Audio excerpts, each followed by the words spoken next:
A very good morning, students. This is Neil sir from Surya School Rewadi, PGT Economics. Today I am here to just teach you the various topics of economics. कल हमने पढ़ा था central problems of an economy. I hope that आपको सबको clear हो गया होगा. और अगर आपको कोई डाउट, कोई क्वेरी लग रही है तो आप पूछिए. You are free to discuss. तो आइए हम थोड़ा और डिस्कस करते हैं कि भाई आज का हमारा टॉपिक है अपॉर्चुनिटी कॉस्ट. क्या हमारा टॉपिक? Opportunity cost. इसका दूसरा नाम होता है अपॉर्चुनिटी लॉस्ट. इसको कहा जाता है it is the next best alternative use.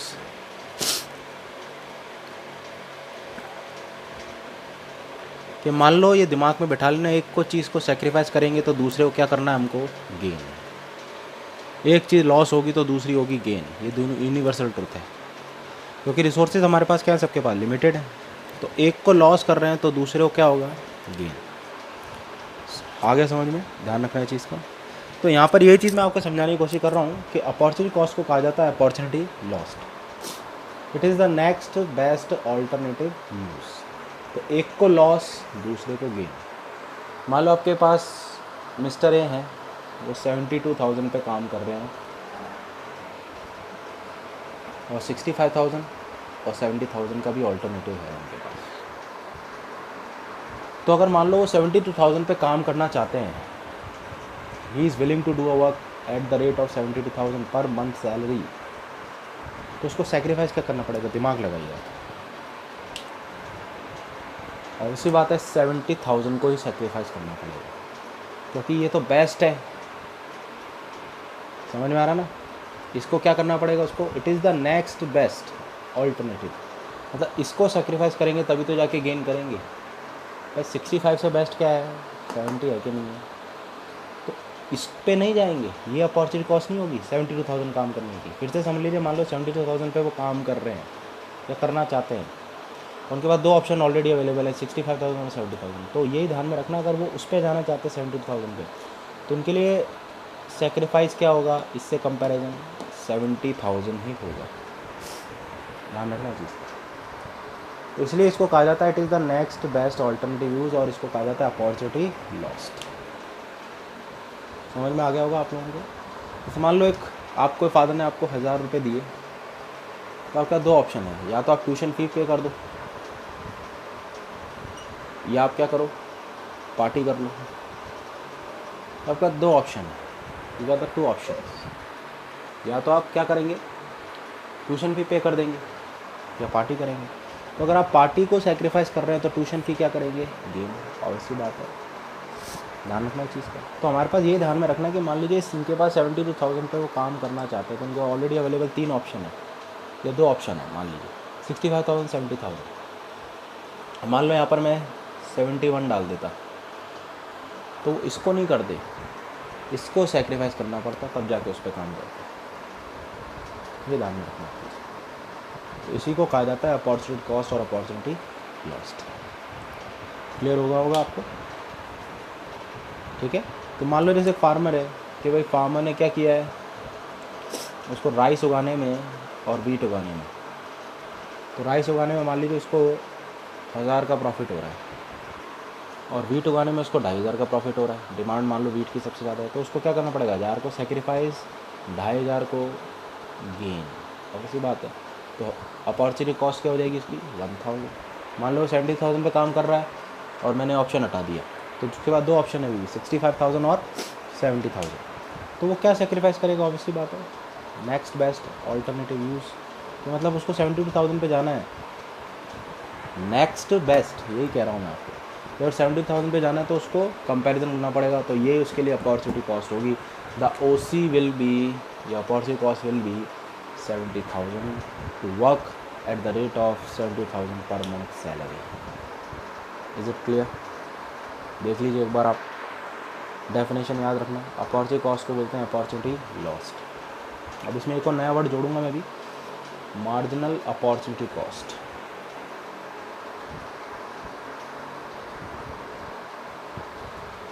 चलिए करते हैं स्टार्ट नेक्स्ट।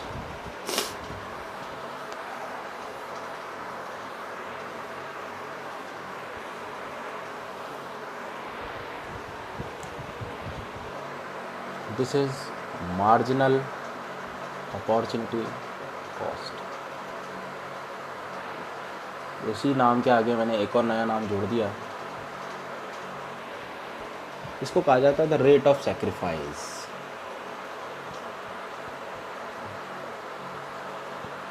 मार्जिनल कभी भी वर्ड आ जाए उसका मतलब होता है एडिशनल और एक्स्ट्रा,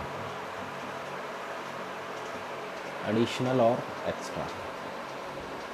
मार्जिनल कभी भी वर्ड आ जाए, ध्यान रखना। एमओसी का दूसरा नाम होता है मार्जिनल रेट ऑफ ट्रांसफॉर्मेशन।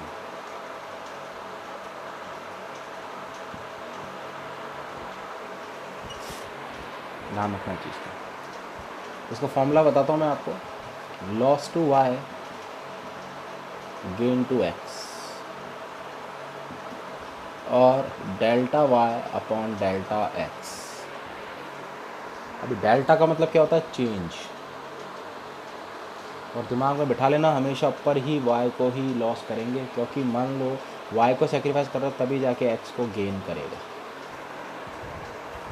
तो मार्जिन ऑफ पॉजिटिव कॉस्ट की definition the rate of sacrifice भी कहा जाता है, ठीक है। The output it in use one, सुनना मेरी बात ध्यान से, the output in use one is lost for gain an additional unit of output in product two. मतलब अगर आप यहाँ 10 यूनिट वाई के सेक्रीफाइस कर रहे हैं तो आपके पास 2 प्रोडक्ट बनेंगे। सबसे पहली बात तो एक्स और वाई। कितने प्रोडक्ट बनेंगे आपके? एक्स और वाई। तो आप एक्स को गेन करेंगे, ठीक है। अब वाई के बदले किसको गेन कर रहे हैं? एक्स को।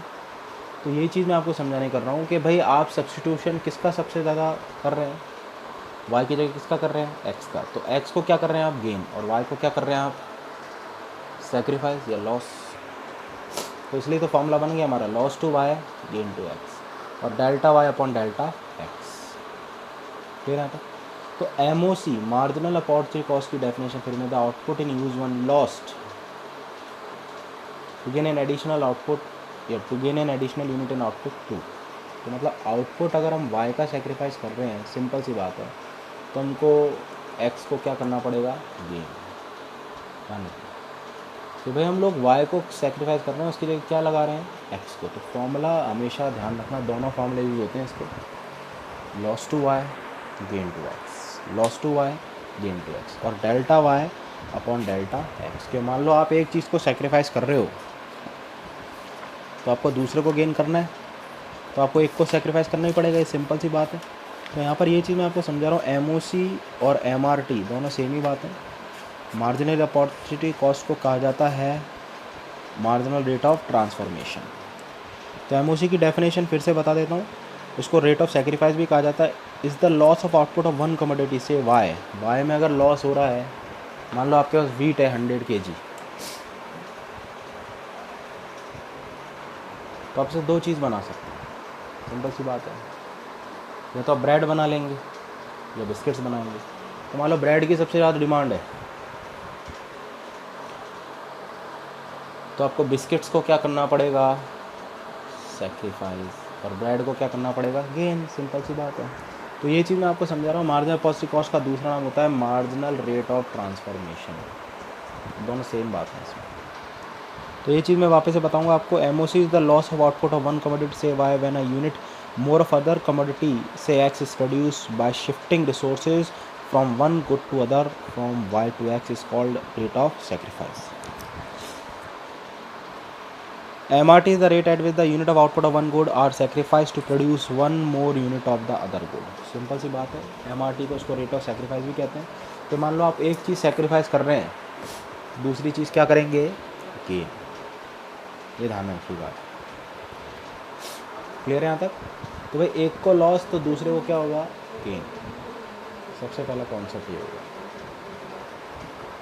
क्लियर है यहाँ तक? हमेशा क्या करना है, जैसे मान लो अभी बताया 100 kg वीट है, तो रिसोर्सेज ये हो गए, तो बिस्किट्स हम क्या कर रहे हैं, कम से कम बनाएंगे, तो ब्रेड क्या बनाएंगे, ज़्यादा से ज़्यादा।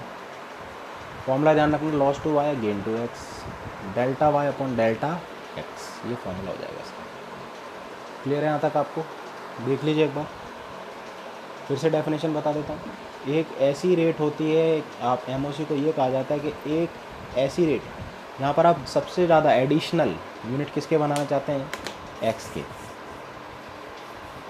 एडिशनल यूनिट एक्स के बनाना चाहते हैं तो आपको सेक्रीफाइस क्या करना पड़ेगा, वाई। तो इसलिए फॉर्मूला क्या बन गया, loss to Y gain to X, delta Y upon delta X. Delta को बोलते हैं चेंज। तो एमओसी एमआरटी यहाँ पर दो कॉन्सेप्ट हैं। क्लियर है आपको यहाँ तक? देख लीजिएगा, फॉर्मूला लिख लीजिएगा, loss to Y gain to. जब आप नोट्स उतारें तो write down the formula. Clear है यहाँ तक? तो एमओसी और एमआरटी, एमओसी का दूसरा नाम है मार्जिन, 3-4 बार बता रहा हूँ जिससे आपके दिमाग में सेट हो जाए। एमओसी और एमआरटी, एमआरटी का मतलब मार्जिनल रेट ऑफ ट्रांसफॉर्मेशन, मतलब delta Y upon delta X. एक को सेक्रीफाइस करेंगे तो दूसरे को गेन ही होगा। समझ में आ रहा है? ये ध्यान में रखना, एक्स को सेक्रीफाइस नहीं कर रहे हैं। अगर एक्स को सेक्रीफाइस कर रहे होते तो फॉर्मूला बन जाता delta X upon delta Y, और यहाँ पर हम लोग एक छोटा सा चीज़ यूज़ कर रहा हूँ यहाँ पर, delta Y upon delta X. यहाँ माइनस का साइन लगाया है मैंने, दिख रहा होगा आपको, यहाँ माइनस का साइन लगाया। और माइनस का साइन लगाने के लिए बेसिक रीज़न सिर्फ यही था कि इसको क्या बोला जाता है भाई, रेट ऑफ सेक्रीफाइस। तो ऑब्वियसली बात है, सेक्रीफाइस हमेशा माइनस से शो होता है, इसलिए यहाँ पर फॉर्मूला लगा देंगे हम लोग माइनस, पहले आपको समझाया था मैंने, delta Y upon delta X. तो ये कंप्लीट फॉर्मूला हो गया। इसको और ये भी लिख सकते हैं, loss to Y gain to X. MOC लिखना है मान लो आपको, तो आप ये फॉर्मूला यूज़ कर लें। एमआरटी लिखना है आपको तो आप ये फॉर्मूला यूज़ कर लें, बात सेम होगी। ध्यान रखना चीज़, समझ में आ गया? क्लियर? देख लीजिए एक बार आप। O C, it is the next best alternative. M जोड़ दिया उसमें, मार्जिनल अपॉर्चुनिटी कॉस्ट। मार्जिनल का मतलब एडिशनल, तो जितने ज़्यादा आप एडिशनल ब्रेड के पैकेट बनाएंगे उतने ज़्यादा से ज़्यादा आपको सेक्रीफाइस करने पड़ेंगे biscuits. To produce more unit of X you have to sacrifice more and more units of Y. Clear है यहाँ तक? देख लीजिए एक बार।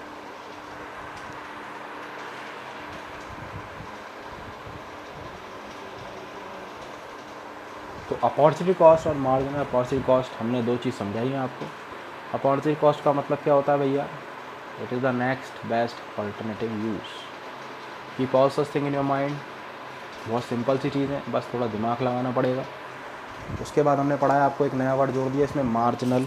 मार्जिनल का मतलब होता है एडिशनल और एक्स्ट्रा, दोनों ही बातें समझाई हैं आपको। एडिशनल भी कहा जाता है इसको और एक्स्ट्रा भी कहा जाता है। क्लियर हो गया होगा आपको? एमओसी को बोला जाता है rate of sacrifice, loss to Y gain to X. MRT का दो फॉर्मूले हैं हमारे पास, चाहो तो दोनों को सेम बात ही कह सकते हैं। एमओसी का फॉर्मूला हमने लगा दिया ये, loss to Y gain to X. MRT का लगा दिया delta Y upon delta X. Delta Y मतलब loss to Y gain to X. दोनों फॉर्मूले को समझा दिया ध्यान से, ठीक है?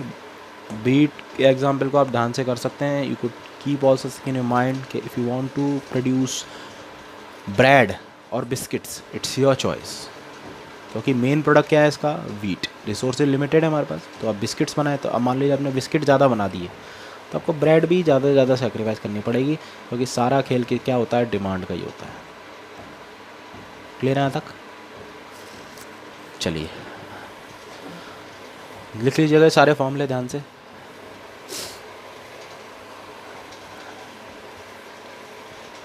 दूसरा हमारे पास इम्पॉर्टेंट कॉन्सेप्ट है, वो है प्रोडक्शन पॉसिबिलिटी कर्व। अब एमओसी और पीपीसी दोनों मेन कॉन्सेप्ट से चलते हैं। एमओसी को क्या बताया था मैंने आपको, delta Y upon delta X, अभी समझाऊंगा। और loss to Y gain to X. अभी एमओसी को मैं डायग्राम के थ्रू समझाऊंगा, और पीपीसी क्या होता है पहले देखते हैं। पीपीसी का फुल फॉर्म होता है production possibility curve.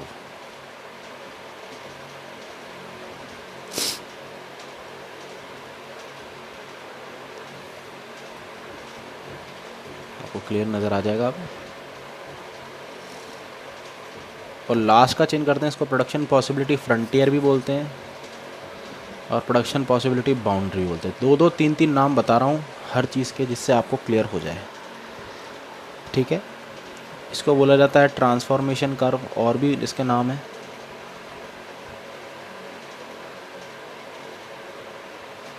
Transformation frontier और ट्रांसफॉर्मेशन बाउंड्री।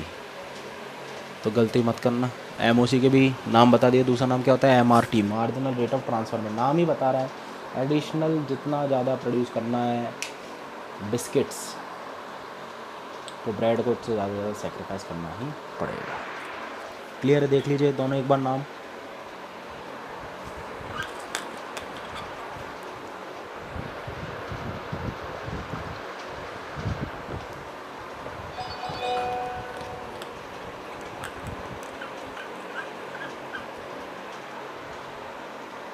क्लियर है? ठीक है, अब आगे पढ़ते हैं।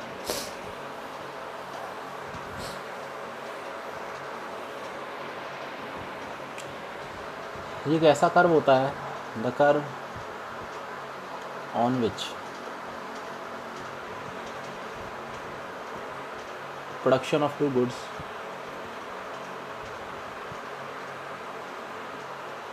दो ही बनेंगे।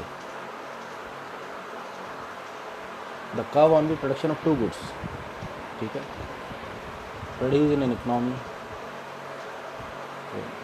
ठीक है। दो गुड्स बनेंगे, प्रोड्यूस होंगे, दो चीज़ें चाहिए होती हैं हर चीज़ के, with in the available resources and given technology. तो दो ही गुड्स बनेंगे, अभी समझाया मैंने आपको, एक्स एंड वाई, दिमाग में बैठा लेना इस चीज़ को। ठीक, ऐसा कर्व होता है जहाँ दो गुड्स बनेंगे और हमारे पास बनाने के लिए उनको दो चीज़ें होनी चाहिए, रिसोर्सेज और टेक्नोलॉजी। क्लियर है यहाँ तक? इसलिए प्रोडक्शन पॉसिबिलिटी कर्व को क्या बोलता है? Production possibility frontier, production possibility boundary, transformation curve भी कहा जाता है, ट्रांसफॉर्मेशन फ्रंटियर, ट्रांसफॉर्मेशन बाउंड्री भी कहा जाता है।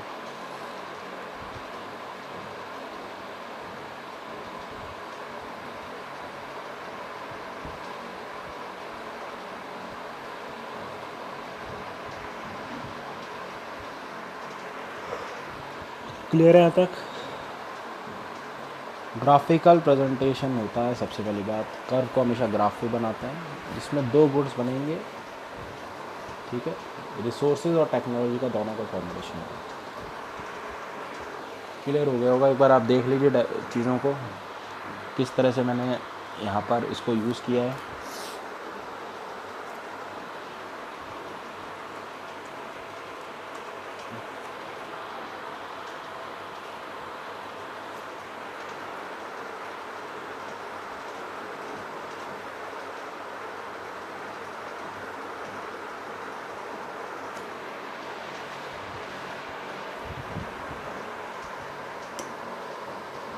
चलें आगे, देखिए ये डेफिनेशन मैंने बता दिया आप लोगों को। एक ऐसा कर्व जहाँ पर दो गुड्स बनेंगे, काफ़ी देर से बता रहा हूँ, एक्स और वाई। तो गुड एक्स गेन होगा, गुड वाई भैया होगा sacrifice. Keep S thing in mind, ठीक है। ध्यान से सुनिएगा चीज़ों को, तभी समझ में आएगा। आप सोच रहे हैं कि मैं बता रहा हूँ और आप सिर्फ सुन रहे नहीं होगा, समझना पड़ेगा, क्योंकि चीज़ें रट नहीं सकते हम लोग। चीज़ें बहुत इजी करके समझा रहा हूँ आप लोगों को, दिमाग लगाइएगा थोड़ा।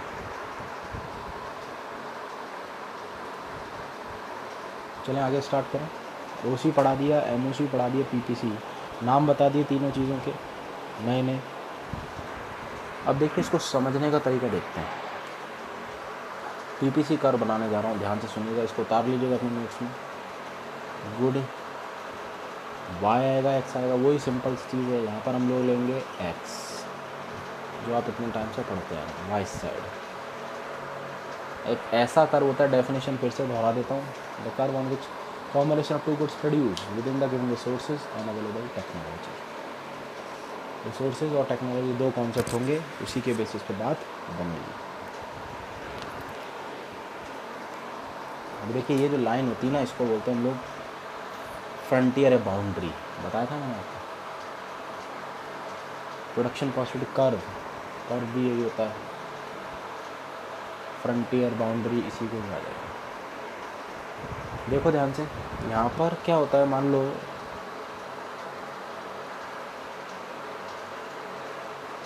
ये देखिए ये इस तरह से कर्व बनता है, पर इसको बनाने का तरीका समझाऊंगा, ध्यान से सुनिएगा। अब ध्यान से बना लीजिएगा इसको अपने का।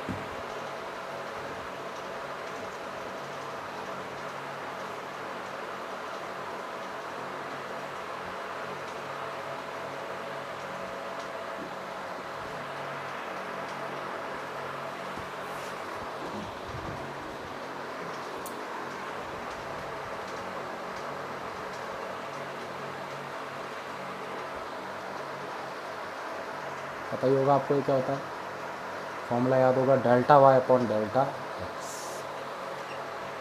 यहाँ ले लेते हैं हम लोग गुड वाई, गुड एक्स को हमने बना दिया टीवी, गुड वाई को बना दिया हमने कंप्यूटर। मान लो आप 0 टीवी बना रहे, कुछ नहीं बना रहे टीवी, आप कुछ भी टीवी नहीं बना रहे आप 20 क्या बनाएंगे, कंप्यूटर।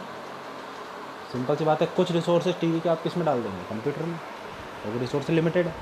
अब एक टीवी बना रहे हैं तो कंप्यूटर कितने बना रहे हैं, 18। फिर आप जब 2 टीवी बना रहे हैं तो कंप्यूटर कितने बना रहे हैं, 14। तो सबसे पहले पीपीसी को समझ लीजिए। तो पीपीसी की डेफिनेशन आएगी सबसे पहले, the curve on which combination two goods giving same level of satisfaction. नहीं आएगा यहाँ पर, सेटिस्फैक्शन से ज़्यादा प्रोडक्शन आएगा। The curve on which production of 2 goods produce in an economy, ये डेफिनेशन है, गलती मत करना। The curve on which production of 2 goods produce in economy with in the given resources and available technology. बातों पर ध्यान देना। तो 0 से पहले कुछ नहीं था, 20 से पहले आप दोनों तरीके से कर सकते हैं। 20 से पहले भी कुछ नहीं प्रोडक्शन था, सेम मान सकते हैं, 0 मान सकते हैं। 20 से पहले भी हम 0 मान लेते थे, यहाँ हो जाएगा डैश। उससे पहले तो कुछ था ही नहीं प्रोडक्शन, इसलिए हमने 0 माना, या सेम भी मान सकते हैं, 0 माइनस 0 0, 20 माइनस 0, और इसी बात है क्या आएगा 20। तो आप सेम भी मान सकते हैं कि यही थी 20, 20 माइनस 20 0, 0 को 0 से डिवाइड करेंगे 0 आएगा, इसने आप ब्लैंक लगा दिया। अभी आप एक टीवी बना रहे थे, कंप्यूटर कितने, 18। मतलब आपने क्या किया, इसको क्या कर रहे हैं आप, देखो ध्यान से, एक चीज़ यहाँ बना रहे हैं, ये तो हो रहा है प्लस, ये हो रहा है माइनस, धीरे धीरे। मतलब सेक्रीफाइस कौन हो रहा है, वाई, समझ में आ रहा होगा। गेन क्या हो रहा है, एक्स। क्लियर है। तो 20 माइनस 18 कितना आ गया आंसर, 2। 1 माइनस 0 कितना हो गया, 1। तो आंसर क्या हो गया, 2। कर पाओगे, वापस से करके दिखाता हूँ। अब 2 टीवी बना रहे हो, कंप्यूटर कितने बना रहे हो, 14। मतलब इसके रिसोर्सेज किस में पुट कर रहे हो, तो उसको कर रहे हो सेक्रीफाइस, को क्या कर रहे हो, गेन। 20 माइनस 18 क्या हो गया, बताइए, हो गया तो 2 का। 18 माइनस 14 अब क्या हो जाएगा, 4 अपॉन 2 माइनस 1, ऐसे। ठीक है, ये बढ़ रहा है या घट रहा है, ये घट रहा है, ये घट रहा है। तो कितना हो जाएगा यहाँ पर 1, कितना हो गया 4, आगे भी करेंगे 6, और आगे भी करेंगे 8। आगे एमओसी निकालना इस तरह से निकालते हैं, डेल्टा वाई डेल्टा एक्स, छोटा सा माइनस लगा देंगे। पता ही होगा, सारे इंटेलिजेंट हो आप, कि भाई माइनस इसलिए लगाते हैं कि एक को तो लॉस हो रहा है, दूसरे को क्या हो रहा है, गेन। ये ध्यान में रखना आप।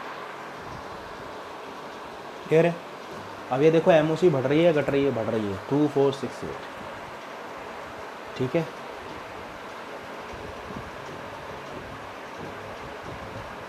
तो स्लोप की बात करें, अब पीपीसी बनाएंगे, पहले आप देख लो टेबल कैसे बन रही है।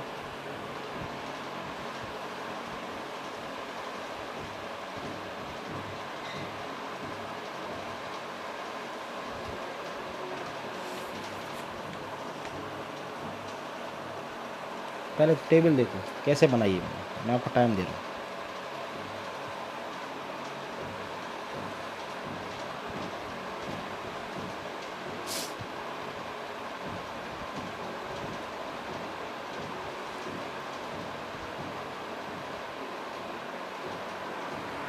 अब एक बात कहूँगा, PPC is the slope of MOC. MOC का फुल फॉर्म बता दिया आपको मैंने, मार्जिन ऑफ कॉस्ट। कैसे निकाला, 2 4 6 8, समझ में आ गया होगा आपको। 1 है, ध्यान रखना चीज़ का, गलती मत करना। अभी डायग्राम बनाएंगे, इसको ध्यान से देखिए कैसे बनाएंगे। यहाँ एक्स, यहाँ ओ, यहाँ वाई। अब यहाँ स्केल से आप ले लेना 1 2 3 4। मेरे पास स्केल पेंसिल नहीं, पर फिर मैं कोशिश करूँगा बनाने के लिए। 2 लास्ट देखो कितना है, या हम लोग छोटा ले लेते हैं। 3 6 9 12 15 18 और 21। ध्यान से देखो। 0 टीवी हम यहाँ लेंगे, एक्स हम यहाँ ले रहे हैं, तो एक्स यहाँ हो गया, वाई यहाँ आ गया। तो इसको सेक्रीफाइस को गेन सेट कर लेना दिमाग में।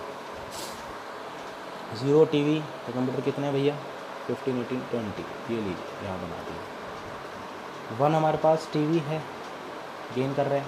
18 हमारे पास क्या है, कंप्यूटर, तो इसके ठीक सामने। 2 हमारे पास टीवी बना रहे हैं, तो 14 हमको कंप्यूटर क्या करना पड़ेंगे, सेक्रीफाइस, तो ठीक इसके थोड़ा 12 13 14 के। 3 टीवी बना रहे हैं, तो कंप्यूटर देखो 6 7 8, समझ में आ रहा होगा, ध्यान से देखिएगा। और तो ये स्लोप कुल मिला के ऐसा बन जाएगा, बिल्कुल इस तरीके से। आप पेंसिल स्केल से बनाएंगे तो बिल्कुल ऐसा स्लोप आ जाएगा। ठीक है, वापस से देख लें एक बार।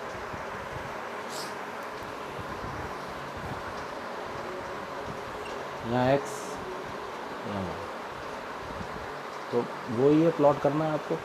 0 टीवी कंप्यूटर कितने थे, 20, सेक्रीफाइस कर रहे हैं, कुछ नहीं बना रहे टीवी, तो कंप्यूटर क्या कर रहा है, बना रहे। 1 अगर टीवी बनाएंगे तो कंप्यूटर कितने करेंगे, 18, तो लीजिए यहाँ से ये इसको 18 से।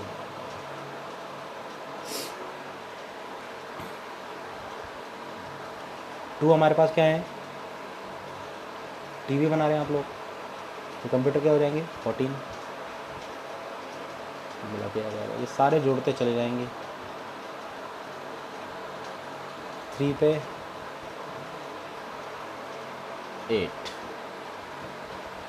यहाँ हो जाएगा 14। आप एक एक करके बनाना। 4 जब पूरी टीवी बना रहे हो तो कंप्यूटर क्या बनाएंगे, 0, तो यहाँ इसको कर रहे हैं सेक्रीफाइस, इसको कर रहे हैं गेन। यहाँ आपके पास 5 से A B C D और E, ये आएगा।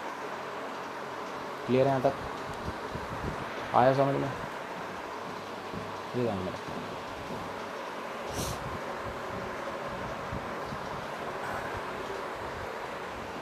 देख लीजिए एक बार।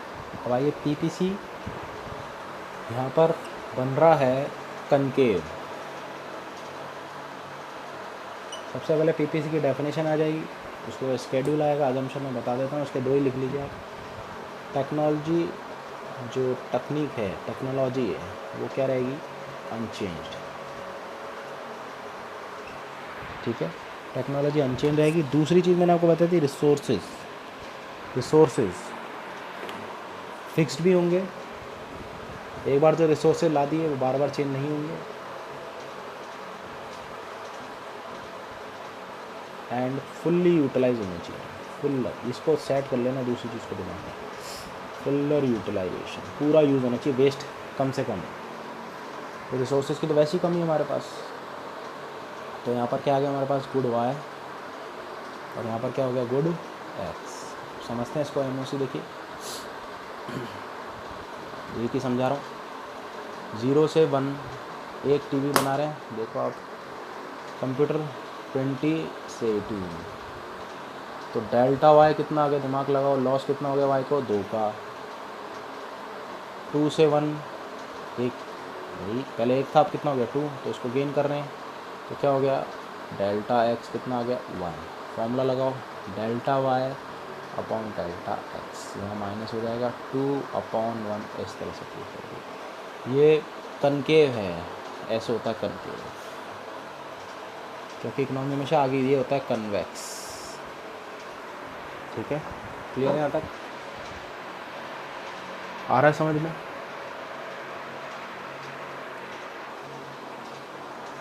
देख लीजिए, कोई दिक्कत, कोई डाउट आ रहा है तो पूछिए आप।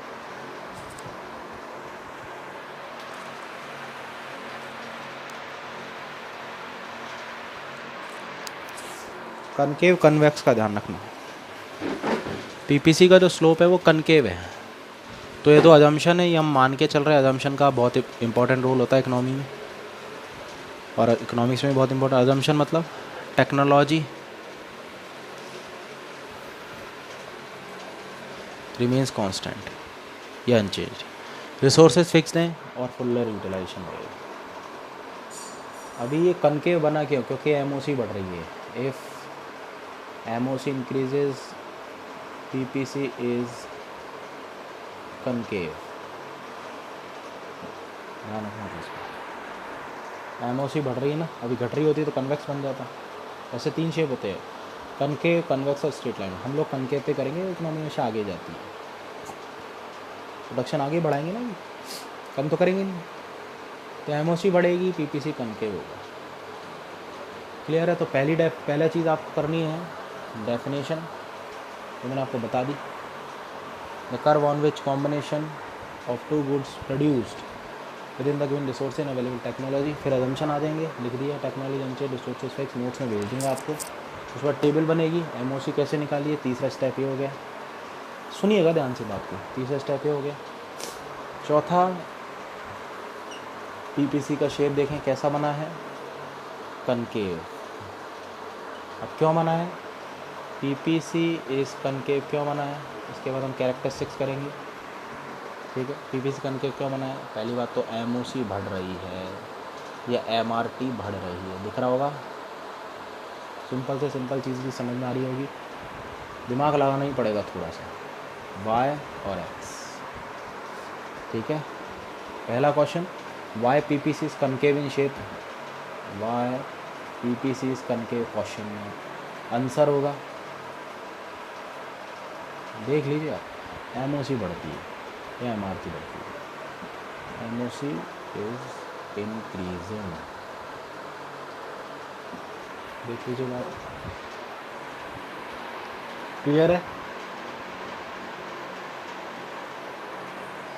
पीपीसी और एमओसी का समझ में आया?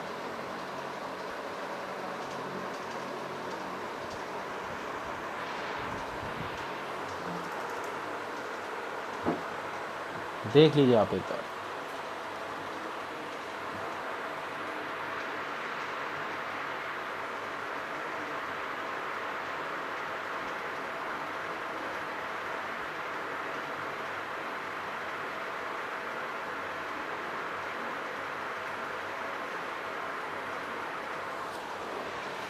समझ में आया ना? तो पहले डेफिनेशन आएगी, फिर असम्पशन, फिर टेबल, फिर डायग्राम मैंने आपको बताया था कैसे करना है, 0 18 मार्क करके बताया था भी आपको मैंने। फिर अगर क्वेश्चन आता है वाई पीपीसी कॉनकेव, तो आएगा answer because MOC is increasing. और एमओसी क्यों बढ़ती है? एमओसी इसलिए बढ़ती है, चलिए वापस बता देता हूँ आप लोगों को, यहाँ से मिटा देता हूँ टेबल तो और क्लियर हो जाएगा। सबसे पहले डेफिनेशन, फिर असम्पशन, 2 बताया भी, लिख लेना इसको आप। फिर डायग्राम या टेबल बना लें, सबसे इम्पोर्टेंट है इकोनॉमिक्स में टेबल और डायग्राम का रोल। तो टेबल बना ली हमने, वाई पीपीसी कनकेव। आंसर बताइए भाई, हर कोई बता सकता है। Because MOC marginal positive cost is increasing. आप शॉर्ट फॉर्म यूज मत करना,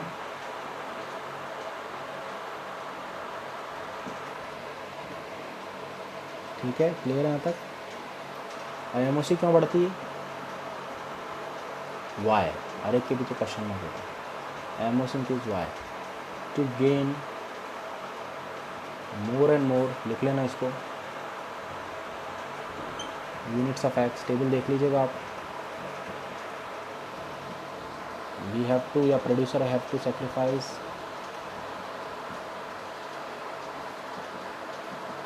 मोर and more units of Y,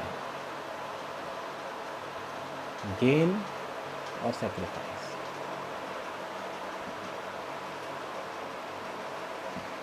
या सिंपल गेन की जगह आप ये भी लिख सकते हैं, produce more and more unit of Y, या एक्स ही आएगा, दिमाग बिल्कुल डाइवर्ट करने की ज़रूरत नहीं है, एक्स ही आएगा। Delta Y upon delta X, loss to Y gain to X. Clear है यहाँ तक?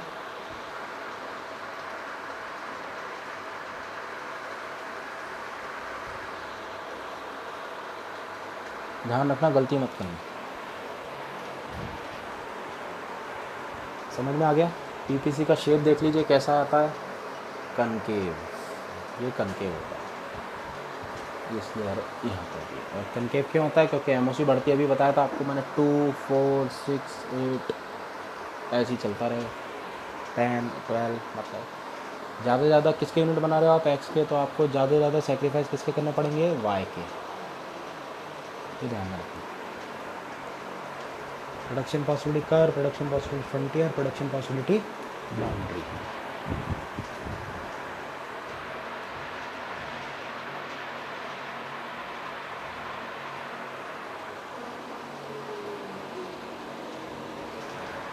ठीक है, क्लियर है यहाँ तक? पीपीसी का समझ में आ गया? कॉनकेव का हो गया? क्यों कॉनकेव होता है ये लिख लेना, बहुत इंपॉर्टेंट चीज़ है, मोस्ट इंपॉर्टेंट यही है।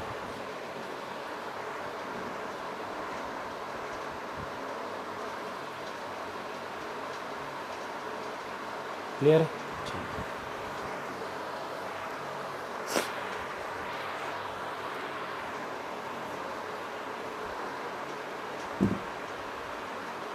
अब पीपीसी का मेन डायग्राम बनाते हैं जो बहुत इंपॉर्टेंट है, उसके बाद मैं कैरेक्टरिस्टिक बता दूंगा। पीपीसी का चलो पहले कैरेक्टरिस्टिक बता देता हूँ। पीपीसी की सबको डायग्राम याद ही होगा, ये बन गया होगा। पीपीसी का डायग्राम यहाँ लिखेंगे वाई, यहाँ लिखेंगे एक्स। क्लियर हो रहा होगा आप लोगों को? वाई और एक्स का कॉम्बिनेशन। यहाँ होता है लॉस, यहाँ होता है गेन। क्लियर है? लॉस और गेन दो कॉन्सेप्ट हैं। अब दो कैरेक्टरिस्टिक्स हैं इसकी। पहली है पीपीसी स्लोप्स डाउनवर्ड्स। देखो कैसे जा रहा है पीपीसी डायग्राम में, देखना बना के, डाउनवर्ड जा रहा है, ऐसे ही तो जा रहा है। 20 18 वो डायग्राम और टेबल बहुत इंपॉर्टेंट है, ये ध्यान रखें। 1 2 3 4 इसको जोड़ दीजिए आप। 18 को 1 से, 14 को आप ढंग से जोड़ लेना, 8 को 3 से। शेप कैसा है? कनकेव। बोल भी रहा हूँ तो गलती मत करना कि एक को सेक्रीफाइस दूसरे को गेन। दिमाग में सेट कर लेना, लॉस गेन, लॉस गेन, इसलिए ये डाउनवर्ड जाता है। सिंपल चीज़। तो कैरेक्टरिस्टिक्स ऑफ पीपीसी, एक डाउनवर्ड्स और दूसरी तरफ गेन हो रहा है। क्यों जा रहा है डाउनवर्ड? क्योंकि एक को लॉस दूसरे को गेन। यहाँ होगा वाई, ये मार्किंग करना मत भूलना, यहाँ वाई ओ एक्स लिखना पड़ेगा, नंबर कटेंगे नहीं तो। क्लियर है यहाँ पर? Is it clear to you? PP slope downwards Hindi इसलिए यूज़ कर रहा हूँ कि आपके दिमाग में क्लियर हो जाए बहुत सारे बच्चों को। That's why I am using bilingual language. ठीक है, क्लियर है यहाँ तक? तो पीपी स्लोप डाउनवर्ड क्यों होता है? क्योंकि एक को लॉस दूसरे को गेन। ये पहली कैरेक्टरिस्टिक्स हो गई। दूसरी आपको पता ही है, आप खुद ही बता सकते हैं, काफ़ी सारी चीज़ों में खुद ही बताया था। PPC is concave. और रीज़न बताओ आप क्यों कनकेव है? एमओसी बढ़ रही है। और कैसे पता लगी एमओसी बढ़ रही है? डायग्राम तो देख लिया हमने, टेबल भी देख लेना, एमओसी बढ़ती नहीं जा रही। अभी रीज़न लिखवाया था इंपॉर्टेंट करके कि भाई ज़्यादा से ज़्यादा यूनिट्स हम किसके सेक्रीफाइस करना चाहते हैं? वाई के। या तो produce more and more unit of X, you have to sacrifice more and more units of Y. Clear यहाँ तक? ये दो कैरेक्टरिस्टिक्स हो गई आपकी। ठीक है, क्लियर है? तो पहले बताया पीपीसी की डेफिनेशन, टेबल कैसी बनाए, एमओसी कैसे निकालते हैं, डेल्टा वाई डेल्टा एक्स से माइनस करके देख लेना। दिक्कत कोई डाउट आ रही है तो पूछ लो। उसके बाद हम पीपीसी का बहुत इंपॉर्टेंट डायग्राम बनाने जा रहे हैं। यहाँ एक्स और वाई, ठीक है। ये हमारे पास होता है हमेशा अंदर वाले पॉइंट, और कुछ पॉइंट हम बाहर मार्क करते हैं इस लाइन पे, और कुछ पॉइंट यहाँ मार्क करते हैं। तो अंदर वाला पॉइंट होता है अंडर यूटिलाइजेशन ऑफ रिसोर्सेज। कैसे? मान लो आपको 10 कार बनानी थी, आपने 4 ही बनाई, होगा ना अंडर यूटिलाइजेशन रिसोर्सेज का। समझ में आ गया भाई, अंडर यूटिलाइजेशन हो गया। बट 10 में से आपने कितनी बनाई, 4, 5, 6, 7, 8, 9 तक भी आप अचीव कर सकते हैं, तो ये हो जाएगा अटेनेबल। भाई 4 तो बना ही सकते हैं, 5 भी बना सकते हैं, 6, 7, 8, 9 तक भी बना सकते हैं, 10 आपका लास्ट है। तो अंडर यूटिलाइजेशन भी कह सकते हैं इसको, अंडर यूटिलाइजेशन ऑफ, मैं लिख देता हूँ रिसोर्सेज,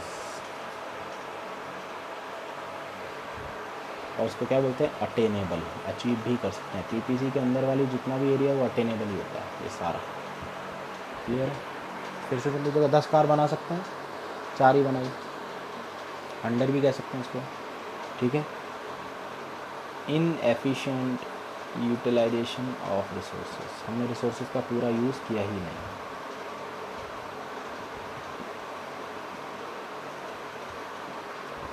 अटेनेबल हो गया, अंडर यूटिलाइजेशन हो गया, इनएफिशिएंट यूटिलाइजेशन रिसोर्स हो गया, 3-4 नाम बता दें, ठीक है। क्लियर है यहाँ तक। ये पीपीसी की जो लाइन है उसमें बोलते हैं fuller utilization of resources. Resources fixed होते हैं, चेंज नहीं होंगे, टेक्नोलॉजी भी सेम है, और ये भी अटेनेबल भी होगा, ये भी इसको बोलते हैं अटेनेबल। जो भी लाइन पे होगा वो भी अटेनेबल ही कहा जाएगा। 10 भी अचीव कर सकते हैं ना, 4 तो कर ही रहे हैं, 5-6 पर हम रिसोर्स पूरे यूज़ नहीं करें, पर 10 बना रहे हैं तो फुलर यूटिलाइजेशन। क्लियर है यहाँ तक।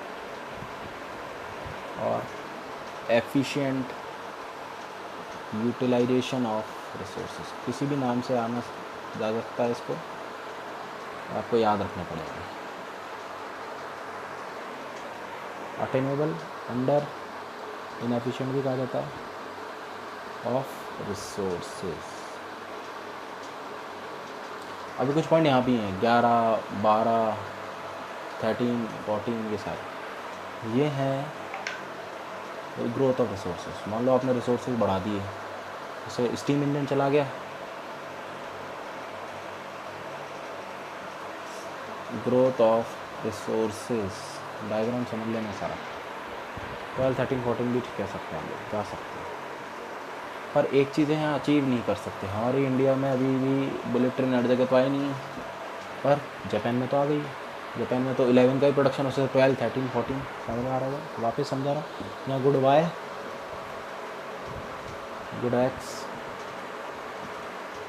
ये रहा तक, गुड वाई, गुड एक्स, फिर से समझा रहा हूँ। एक को लॉस, दूसरे को गेन, तो उसको लॉस, इसको गेन। अंदर वाले पॉइंट को बोला जाता है under utilization resources, inefficient utilization of resources.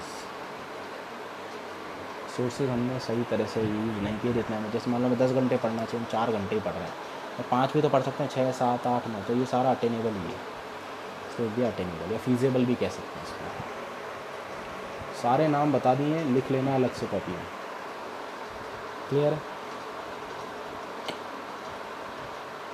Attainable हो गया, इनएफिशिएंट भी हो गया, पर अब हम मार्जिन लाइन की बात करें तो क्या बन गया, अटेनेबल भी है, ये भी 10 भी अचीव कर सकते हैं, फुलर और एफिशिएंट यूटिलाइजेशन ऑफ रिसोर्सेज। अब हम 11, 12, 13, 14 पे गए तो क्या बन गया वो, ग्रोथ ऑफ रिसोर्सेज। क्लियर है यहाँ तक सबको, समझ में आ गया। वापस से देख लेना, कोई दिक्कत कोई डाउट है तो पूछ सकते हैं। ये पीपीसी के पूरे कर गए, कभी अगर क्वेश्चन आ रहा था भाई मार्क करके बताइए सारे पॉइंट, तो आप ऐसे मार्क कर सकते हैं, अंदर ए बी मार्क कर दो, या E F G H mark कर दो, ऐसे भी मार्क कर सकते हैं। यहाँ लिख दो, आप कोई दिक्कत नहीं, ए मार्क कर दो, यहाँ बी मार्क कर दो, यहाँ सी डी ई ऐसा कर दो, यहाँ एल एम एन ओ, ये सारे पॉइंट अनअटेनेबल। और ग्रोथ और रिसोर्सेज पहला सेक्टर, दूसरा ये, तीसरा ये।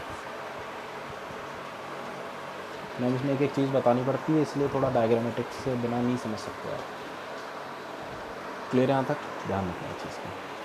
तो इनएफिशिएंट भी कह सकते हैं, अंडर भी कह सकते हैं, तो हमने रिसोर्स का फुल्ली यूटिलाइजेशन नहीं किया। 10 कार बनानी चाहिए थी, हमने 5, 6, 7, 8 ही बनाई, तो अंडर यूटिलाइजेशन, हमने रिसोर्स को फुल्ली यूटिलाइज किया ही नहीं। ध्यान रखना, रिसोर्सेज हमेशा फिक्स्ड होते हैं।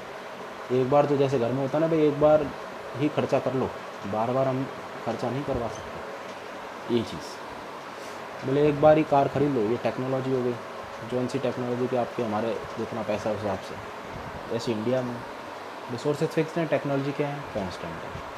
तो फीजेबल, अटेनेबल, बार बार बता रहा हूँ, गलती मत करना। इनएफिशिएंट, अंडर यूटिलाइजेशन भी कहा जाता है इसको अटेनेबल भी कहा जाता है, अचीव कर सकते हैं। और बाहर चला गया अनअटेनेबल, ग्रोथ और रिसोर्सेज। और ओवर यूटिलाइजेशन, ये बेसिकली जापान में होता है,